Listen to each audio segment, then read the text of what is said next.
Everyone, मैं हूं doctor रौनक, homeopathic physician eight मनस्वी homeo clinic Sikar. आज की इस वीडियो में हम एक बहुत ही कॉमन समस्या के बारे में बात करेंगे जिससे कि बहुत सारे लोग हैं वो काफ़ी परेशान हैं। आज की इस वीडियो में हम लोग बात करेंगे पाइल्स और उसके होम्योपैथिक मैनेजमेंट के बारे में। पाइल्स से काफ़ी ज़्यादा लोग परेशान हैं, काफ़ी बार ऑपरेट भी करा लेते हैं लेकिन उसके बाद भी उन्हें प्रॉपर रिलीफ नहीं मिल पाता है। अगर हम बात करें कि पाइल्स होते क्या है, तो पाइल्स है वो हमारी जो एनल ओपनिंग होती है, गुदा द्वार के अंदर की तरफ वेन्स है उनमें सूजन होती है।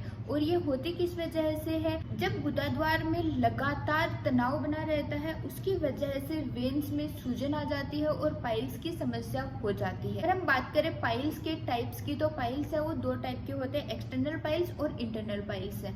जो एक्सटर्नल पाइल्स होते हैं वो गुदा द्वार के बाहर तक प्रोट्रूड हुए रहते हैं और इंटरनल पाइल्स है वो सिर्फ गुदा द्वार के अंदर की तरफ होते हैं। ग्रेड्स के आधार पर पाइल्स की बात करें तो पाइल्स को 4 ग्रेड्स में बांटा गया है, जिसमें कि फर्स्ट और सेकंड ग्रेड है उसमें होम्योपैथी है वो काफ़ी अच्छा कारगर उपाय है और काफ़ी हद तक पेशेंट्स हैं वो फर्स्ट और सेकंड ग्रेड में ठीक हो जाते हैं होम्योपैथी से। लेकिन अगर थर्ड ग्रेड पाइल्स की बात करें तो थर्ड ग्रेड पाइल्स को हम सिर्फ मैनेज कर सकते हैं और फोर्थ ग्रेड पाइल्स में सिर्फ सर्जरी ही एक ऑप्शन है। अगर हम बात करें कि फर्स्ट ग्रेड पाइल्स में क्या होता है, तो फर्स्ट ग्रेड पाइल्स में जो पाइल्स है वो एनस की ओपनिंग के अंदर की तरफ होते हैं और उनमें पेन और बर्निंग होता है। सेकेंड ग्रेड पाइल्स में जब पाइल्स है वो स्टूल के साथ बाहर आ जाते हैं, लेकिन जब हम स्टूल कर लेते हैं उसके बाद में अपने आप वापस अंदर चले जाते हैं। अगर हम बात करें थर्ड ग्रेड पाइल्स की, तो थर्ड ग्रेड पाइल्स में स्टूल के साथ पाइल्स बाहर की तरफ प्रोट्रूड तो हो जाते हैं लेकिन वापस अपने आप नहीं जाते, उन्हें वापस हाथ से अंदर करना पड़ता है।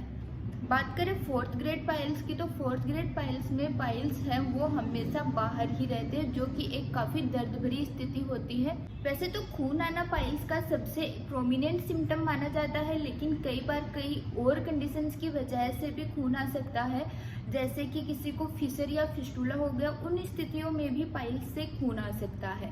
अगर हम पाइल्स के सिम्टम्स की बात करें तो अगर आपके गुदा द्वार में लगभग लगातार ही भारीपन बना रहता है, आपको ऐसे लगता है कि कुछ भारी भारी सा महसूस होता है, कभी उसमें जलन भी हो सकती है, उसमें दर्द बना रहता है, कभी कभार उसमें खुजली भी हो सकती है, स्टूल के साथ काफ़ी बार फ्रेश ब्लड भी आता है, अगर ये सिम्टम्स है तो हो सकता है आपको पाइल्स है। पाइल्स है वो कई बार गुच्छे के रूप में होते हैं और पाइल्स है वो कई बार गांठ के रूप में भी होते हैं। अगर हम बात करें पाइल्स के कारणों की कि किन किन कारणों से पाइल्स हो सकते हैं, मस्से हो सकते हैं, तो इसमें सबसे पहला और सबसे मुख्य कारण है कब्ज, कॉन्स्टिपेशन। जिन लोगों को कॉन्स्टिपेशन की समस्या बनी रहती है उनमें पाइल्स बहुत आमतौर पर देखा जाता है। अगर किसी को कॉन्स्टिपेशन में हार्ड स्टूल है तो वो हार्ड स्टूल जब बार बार वेन्स से स्ट्रेनिंग होती है, वेन्स पर जोर पड़ता है, उसकी वजह से पाइल्स हो जाते हैं। लेकिन काफ़ी बार लोगों में सॉफ्ट स्टूल होता है उसकी वजह से पाइल्स हो जाते हैं।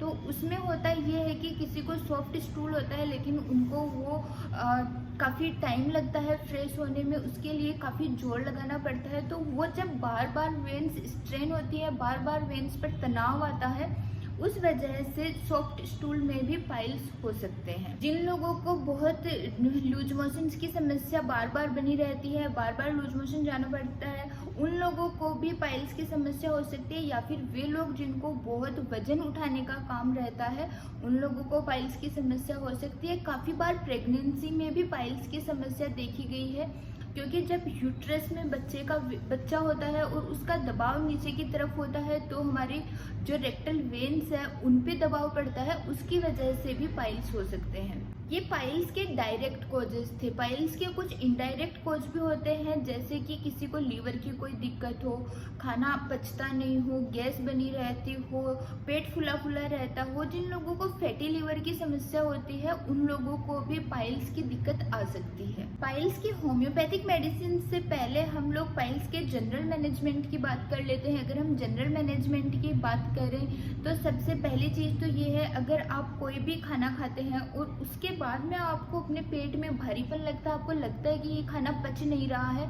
तो वो खाना आपको नहीं खाना है, या तो उसकी क्वांटिटी आधी कर देनी है या फिर उसको बिल्कुल से ही छोड़ देना है। ज़्यादा से ज़्यादा फाइबर वाली डाइट्स लेनी है। तला भुना ऑयली स्पाइसी खाना है वो अवॉइड करना है। लिक्विड डाइट है वो आपको ज़्यादा से ज़्यादा लेनी है। लिक्विड किसी भी फॉर्म में लो, चाहे से वो सीधा लिक्विड के फॉर्म में लो, कोई सूप बना के, इस फॉर्म में आप जितना भी लिक्विड ले सकते हैं, आपके पाइल्स में आपको काफ़ी आराम मिलेगा। जो अपनी सेडेंट्री लाइफस्टाइल है उसको छोड़ना है, दिन में एक्सरसाइज करनी है, वॉक करना है। अगर लंबे टाइम तक बैठे रहने का काम है तो बीच में कुछ ना कुछ थोड़ी देर आपको वॉक करके आना है, जिससे कि आप अपनी पाइल्स की समस्या से छुटकारा पा सके या फिर आपको पाइल्स हो ही ना। पाइल्स जो है वो काफ़ी हद तक जनरल मैनेजमेंट से, लाइफस्टाइल में सुधार से ठीक किए जा सकते हैं, लेकिन फिर भी अगर ऐसा नहीं होता है तो होम्योपैथी में काफ़ी अच्छी मेडिसिन है जो पाइल्स को बिल्कुल जड़ से ख़त्म कर सकती है, वो भी बहुत ही कम समय में। पाइल्स की मेडिसिन की बात करें तो सबसे पहले अगर कोई व्यक्ति है जो बहुत ही ज़्यादा सेडेंट्री लाइफस्टाइल है, जिसको बहुत ज़्यादा बैठे रहने का काम है, जिसको मेंटल वर्क काफ़ी ज़्यादा है लेकिन उसका फिजिकल वर्क नहीं है, उन लोगों के लिए नक्स वोमिका 30 है वो सुबह दोपहर शाम दिन में 3 बार लेनी है। इसके बाद में काफ़ी लोग हैं जिनको पाइल्स में बर्निंग होती है, काफ़ी जो लोग काफ़ी चिड़चिड़े होते हैं, जिन्हें नहाना है वो बिल्कुल भी पसंद नहीं होता है, उन लोगों के लिए सल्फर 30 सुबह दोपहर शाम। कुछ लोगों में जो पाइल्स में एकदम चुभन जैसा पेन होता है, उन लोगों के लिए रेटेनिया 30 या फिर रेटेनिया मदर टिंचर है वो काफ़ी अच्छा काम करेगा। रेटेनिया 30 को सुबह दोपहर शाम में लेना है और रेटेनिया मदर टिंचर को आधा कप पानी में 20-20 बूंद दिन में 3 बार लेना है। एस्क्यूलेस भी पाइल्स के लिए काफ़ी अच्छी मेडिसिन है। एस्क्यूलेस को भी अपन 30 पोटेंसी में और मदर टिंचर फॉर्म दोनों में ले सकते हैं, ये भी काफ़ी अच्छा काम करती है।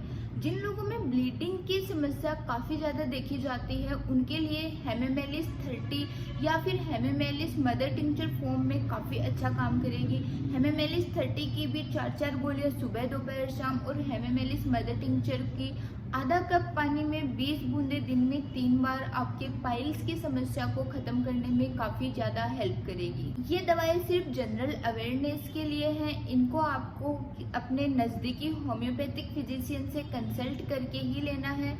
वो आपके सिम्टम्स के आधार पर आपको आपकी सही दवाई का चयन करके देंगे और वो ही आपको लेनी है। सेल्फ मेडिकेशन है वो कई बार हार्मफुल हो सकता है, लेकिन फिर भी अगर आप खुद से मेडिसिन लेना चाहते हैं तो इन मेडिसिन की कम से कम पोटेंसी है वो आप लीजिए। एस्क्यूलेस 3x ले लीजिए, रेटेनिया 3x है, नक्स वोमिका 3x है, सल्फर 3x है।